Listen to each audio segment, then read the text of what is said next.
No por mucho es conocida la historia del crucero ligero alemán Dresden, en el sentido que fue un buque alemán que combatió en la Primera Guerra Mundial y que curiosamente combatió en aguas chilenas, posteriormente a una batalla en las Islas Falklands, se escondió en aguas chilenas, en el estrecho de Magallanes, y finalmente sucumbió en aguas chilenas, en la bahía Cumberland, en Juan Fernández. El buque levó anclas por primera vez en diciembre de 1913 en Kiel y tuvo como una de sus primeras misiones ya en 1914 de rescatar a la colonia alemana en México, donde ya triunfaba la revolución. Dicho sea de paso, se subió a bordo el dictador ya derrocado de México, Victoriano Huerta, solo alcance de apellido. De tal manera que una vez que desembarcaron estos refugiados en Jamaica, el Dresden cingló por el Pacífico hacia la colonia alemana en China de Tsingtao. Estando allá, el comandante del buque, Lüdecke, recibe órdenes de unirse a la escuadra alemana del almirante Maximilian Graf von Spee. En el intertanto, tuvo algunas funciones como corsario en las costas del Atlántico y del Pacífico. El encuentro con la flota de von Spee se produce cerca de nuestra isla de Pascua. Los buques integrantes de esta flota eran el Scharnhorst, el Gneisenau, el Dresden y el Leipzig y el Nuremberg. En 1914, en noviembre, 1 de noviembre, el almirante von Spee es informado de que una parte de la flota inglesa está cercana a las costas chilenas, a la cuadra de Coronel. Y es ahí donde se enfrenta el Dresden en su primera batalla, y la flota alemana hábilmente se apegó a la costa chilena, donde, aparte que era una costa brumosa, en un atardecer, cualquier disparo de los ingleses podía correr el riesgo de pasar de largo y dañar territorio chileno. De manera que los alemanes tuvieron la facilidad de disparo porque la silueta de los buques ingleses, que eran el Good Hope, el Monmouth y el Glasgow, se perfilaba contra la puesta de sol.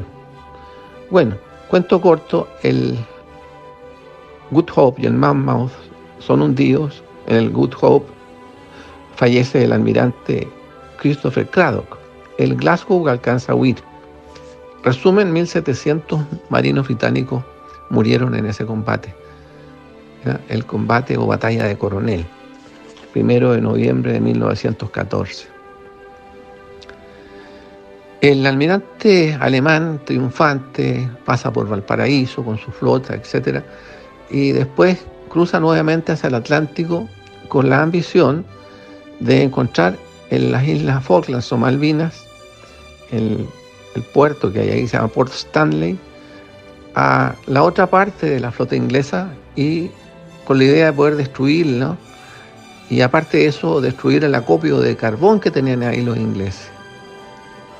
Lo que no contó es que como los ingleses siempre se han sabido los reyes del mar, y esta derrota de Coronel los dejó muy heridos, secretamente habían llevado a sus buques más poderosos a Port Stanley, el Invincible, el Inflexible y el Carnarvon.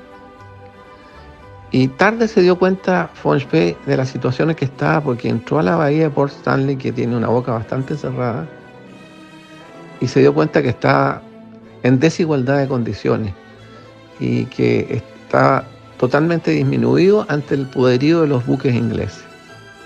El detalle es que la flota alemana pudo huir, pero no sé qué estaba pensando el almirante alemán, porque en esa época los buques eran a carbón, ya a vapor, y los buques ingleses en ese momento estaban con faenas de carbón, que se llaman, y una vez encendidas las calderas hay un proceso, había en esos tiempos, que en estos buques a vapor, que duraba más o menos 2 horas, que es lo que se llama el proceso de recorrido del vapor. Sin embargo, en esas 2 horas, a pesar de que pudo huir, los esperó mar afuera para entablar combate. Gran error porque fueron absolutamente destruidos. Von Spee muere en uno de los buques y 2 de sus hijos que tripulaban otros 2 de los buques alemanes también mueren. De manera que el único que logra salvarse fue el Dresden, que huye hacia el estrecho de Magallanes y forzando sus máquinas al extremo de que se dice que incluso la madera de la cubierta, incluso el piano, dice uno de sus tripulantes, en testimonio que logré yo rescatar de un hijo de uno de los tripulantes, hasta el piano llegó a la caldera. En consecuencia, la caldera, al ser forzada, llegó bastante maltrecha al estrecho de Magallanes, y ahí se fondearon en una bahía que se llama Bahía Morris. Ahí fue encontrado por un buque chileno, la Casa Torpederos Condel. Incluso el comandante chileno sube a bordo del Dresden y le da 48 horas para abandonar las aguas chilenas. Lo cierto es que enfila rumbo a Punta Arenas, donde hacen reparaciones mínimas, y ahí contactan a un antiguo marino alemán que estaba en Punta Arenas, un Albert Pagels, y que era muy conocedor de todos estos canales y todo este sistema de islas que hay en el extremo sur de nuestro país. Y él guía al Dresden por los canales y se fondea, se esconde en un fiordo chileno que está más o menos a la altura de Chiloé, que se llama el fiordo de Quintupeo, que es muy hermoso, entre paréntesis. Ahí, dañado el Dresden y muy herido, es auxiliado desde Puerto Montt por la familia Elkers, descendientes de alemanes, y que tenían una maestranza en Puerto Montt. Como no podían estar eternamente ahí y con la caldera medianamente reparada, deciden salir hacia el océano y hacia mar afuera, y recalan finalmente en la bahía Cumberland, Juan Fernández, aguas chilenas. Y en algún momento, estando con las calderas apagadas, aparecen en el horizonte 3 buques británicos, el Kent, el Glasgow y el Orama. El comandante Lüdecke se percata inmediatamente que está en muy malas condiciones, porque además estaba con sus calderas apagadas e inmovilizado, y empieza el bombardeo y se le causan algunos daños al Dresden, incluso mueren algunos alemanes. Hasta el día de hoy, en los muros de los cerros de Juan Fernández están los orificios del cañoneo inglés. Ante esta situación, el comandante Lüdecke encarga al teniente Wilhelm Canaris, que tiene una historia muy importante después de la Segunda Guerra Mundial, le encarga a Canaris que con bandera de parlamento aborde uno de los buques ingleses para lograr llegar a un acuerdo, porque mal que mal estaban en aguas chilenas. Los ingleses deciden no respetar esto, y bueno, Lüdecke esperaba que esa fuera la respuesta, pero ganó tiempo, y ganó el tiempo para desembarcar a su tripulación, y con los pocos que quedaron a bordo se instalaron explosivos en la sentina del Dresden, y se abrió la válvula de fondo, de tal manera que el Dresden fue autohundido por los alemanes. Y ahí está.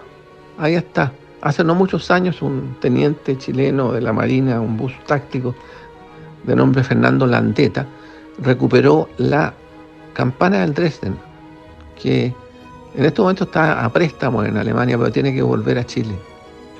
Bueno, hasta ahí llega la historia del Dresden.